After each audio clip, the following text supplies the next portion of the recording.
જાલોદનું મનરેગા કૌભાંડ હજુ ભૂલાયું પણ નથી કે જાલોદના મીરાખેડી ગામમાંથી વધુ એક ચોંકાવનારી ભ્રષ્ટાચારની ઘટના સામે આવી છે, જ્યાં બાળકો માટે બનેલ પગાર કેન્દ્રના ઓરડામાં સીધું ભવિષ્ય નહીં પણ ખાલી તેલના ડબ્બા ભરી દેવામાં આવ્યા છે।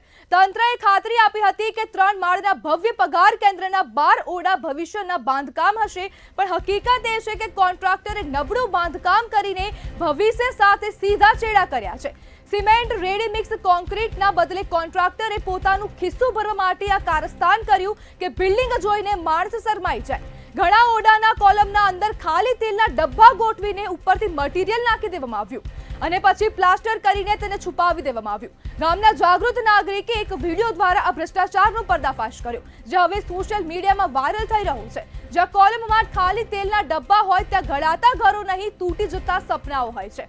વાત માત્ર એક ગામની નથી, વાત છે પ્રજાના વિશ્વાસની। તંત્રએ આ મુદ્દે જવાબ આપવો જ પડશે। બાળકોના ભવિષ્યથી રમત રમનાર સામે તાત્કાલિક શું પગલાં લેવાશે? અનેક સવાલો ઉભા થઈ રહ્યા છે। સરકાર દ્વારા આ મુદ્દે હવે જવાબની આશા સેવાઈ રહી છે, પરંતુ કોન્ટ્રાક્ટર બાળકોના ભવિષ્ય સાથે ચેડા કરી રહ્યા છે। સીધા પ્રશ્ન હવે તંત્રને થઈ રહ્યા છે કે અત્યાર સુધી કોઈ ટેકનિકલ ઓડિટ થઈ છે કે નથી। જવાબદાર કોન્ટ્રાક્ટર વિરુદ્ધ કઈ કાર્યવાહી કરાશે તેને લઈને પણ હવે અનેક સવાલો ઉભા થયા છે કે જે ભ્રષ્ટાચાર શાળાના પગાર કેન્દ્રમાં કરવામાં આવ્યું તેને લઈને હવે સરકાર શું એક્શન લેશે? આ ભ્રષ્ટાચાર સામે તંત્ર શું પગલું લેશે? સીધા પ્રશ્નો હવે તંત્રને થઈ રહ્યા છે કે શું બાળકોના ભવિષ્ય સાથે તંત્ર રમત રમી રહ્યું છે? આપણી સાથે જાલોદ શહેરના પ્રમુખ જોડાઈ ગયા છે અને મુકેશ ડાંગે જોડાઈ ગયા છે, જે શિક્ષણ પર ભ્રષ્ટાચારનો ભોગ બન્યું, શું કહેશો? જી મુકેશભાઈ। જી મેડમ, આઝાદી પછી પહેલી વાર અમને નળિયાવાળી પ્રાથમિક શાળા મળેલી અને એ વખતે 1 થી 7 ધોરણનો અભ્યાસ ચાલતો હતો। જે વખતે તત્કાલીન શિક્ષણ મંત્રી આનંદીબેન પટેલ હતા, એ વખતે 2004-5 ની અંદર જે અમારી જૂની બિલ્ડિંગ હતી એનો જે મોભનો ભાગ હતો એ ભાગ તોડી નાખી અને શિક્ષણ ખાતા દ્વારા આડા બીમ લઈને એના પર ધાબુ ભરી દેવામાં આવ્યું હતું।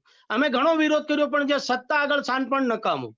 હવે અમે એના હલકી કક્ષાનું એ વખત બાંધકામ કર્યું એટલે છત પરથી પોપડા ખરતા અનેક વાર બાળકો અને શિક્ષક પણ ગંભીર રીતે ઘાયલ થયા। અમે છેલ્લા 3 વર્ષથી લડાઈ લડતા છે, ભાઈ અમારા બાળકોને સારું શિક્ષણ ના મળે તો કશું નહીં, પણ અમને બેસવા માટે બિલ્ડિંગ તો સારી આપો। અનેક આવેદનો અને આંદોલનો બાદ સરકારશ્રીએ 12 ઓરડાનું 3 મંજિલી એક બિલ્ડિંગ મંજૂર કરવામાં આવ્યું અને આજની તારીખે જૂનું બિલ્ડિંગ તોડી પાડતા અમારા બાળકોને આજે સ્કૂલમાં બેસવાના ફાફા છે, હાલાકી ભોગવી રહ્યા। અને આ લોકો જે બિલ્ડિંગનું કામ ચાલુ કર્યું એમાં એમનો કોન્ક્રીટ માલ સામાન ને લોખંડ બચાવવા માટે આ લોકો જે આડા બીમો છે એમાં ખાલી તેલના ડબ્બા ગોઠવી અને ઉપર માલ પાથરી દીધો છે। હવે મેન આપના માધ્યમથી મારે એમ કેવું છે કે અમારા આદિવાસી વિસ્તારમાં અવાજ ઉઠાવવાનો અમને અધિકાર છે કે કેમ? આજે આટલી હલકી કક્ષાનું જો બાંધકામ કરવામાં આવશે તો અમારા આદિવાસી ગરીબ પરિવારોને પોતાના વાલ છોયા બાળકોને ગુમાવવાનો વારો આવશે બેન। જી મુકેશભાઈ, તંત્ર કેમ જે તે કોન્ટ્રાક્ટરને કામ સોંપી દે છે? બેન, અમે અમારા દાહોદ જિલ્લામાં તમે દેખો, પેલા મનરેગા કૌભાંડ થઈ ગયા, કરોડોનું ખાઈ ગયા। નકલી એના નામે અમારા આદિવાસીઓની જમીન ખાઈ ગયા, નકલી કચેરીઓ પકડાય અને આ નકલી બાંધકામ આજે તેલના ડબ્બા એમાં પણ કોઈ મટીરિયલ વાપરેલું નહીં, સીધા ડબ્બા પાથરી અને એની ઉપર આ માલ સામાન નાખી અને બિલ્ડિંગ તૈયાર કરી દેવામાં આવે। આજે બધું લોલમપોપ આ સરકારની અંદર ચાલી રહ્યું છે।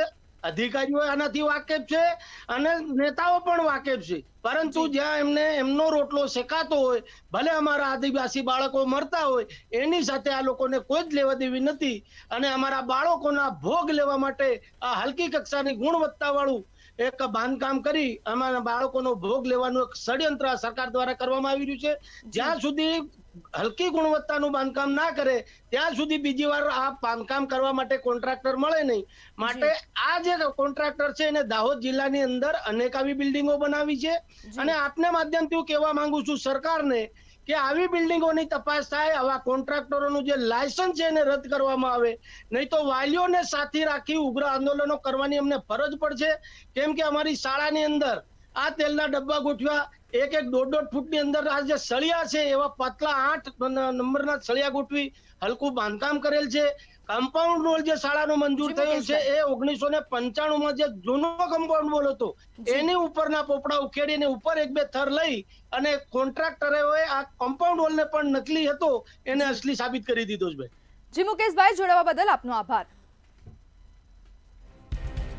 જાલોદના મીરાખેડી ગામે શાળાના બાંધકામમાં ભ્રષ્ટાચાર થયો છે અને જે કોલમ છે તેની અંદર ખાલી તેલના ડબ્બા ભરી દેવામાં આવ્યા છે. સમગ્ર મામલો હવે જાગૃત નાગરિક દ્વારા વિડીયો વાયરલ કરવામાં આવ્યું તેને લઈને સામે આવ્યો છે.